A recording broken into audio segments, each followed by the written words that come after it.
டேய் சீதாமா சொல்றது உண்மையாடா? டேய் ஊனா என்ன அர்த்தம்? வாயத்து வந்து பேசுறா மயிறு. டேய் ஆமாண்டா சூட்டுக்கு போகலான்னு அசிங்கமா கேட்டுருவேன்டா. அப்பா இந்த நிலைமையில விட்டு போறதுக்கு எப்படி உனக்கு மனசு வருது? இப்படி சொன்ன மாதிரியான இருக்காதுடா. ஆமாண்டா நான் சொன்ன மாதிரியே வச்சுக்கோ. நான் நீ ஒரு ப்ரொடக்ஷன் கம்பெனி போன ஞாபகம் இருக்கா? அப்போ கூட உங்கள் அம்மாவுக்கு ஏதோ உடம்பு சரியில்லை ஹாஸ்பிட்டலில் அட்மிட் பண்ணியிருந்தான். அப்போது ஏதோ ஒன்று சொன்னேன் என்கிட்ட ஞாபகம் இருக்கா?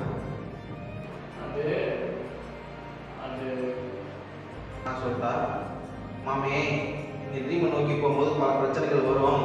ஆனால் அதெல்லாம் நம்ம சமாளித்து ஏதாச்சும் ஒன்று பண்ணி மேலே வந்துடணும். இதை விட்டுறவே கூடாதுன்னு சொன்னேன். ஆமாண்டா சொன்னேன்டா. நீ ஆனா அப்புறம் சின்ன பசங்கடா. நீ இப்போ ரியாலிட்டிக்கு வாடா. போ ஆமாடா. என்னடா ரியாலிட்டி மயிருக்கீங்க? அந்த விராட் கோலி கிரிக்கெட் பிளேயர் தெரியுமாடா?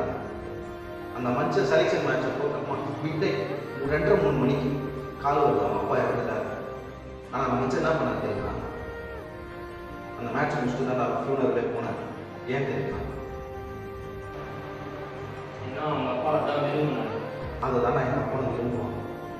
டேய் நீங்கள் ட்ரீம் சூஸ் பண்ணுறதுல வாழ்க்கை அதை நோக்கி அடையணும், முயற்சி பண்ணணும். கடைசி வரைக்கும் நான் பண்ணுவேன்.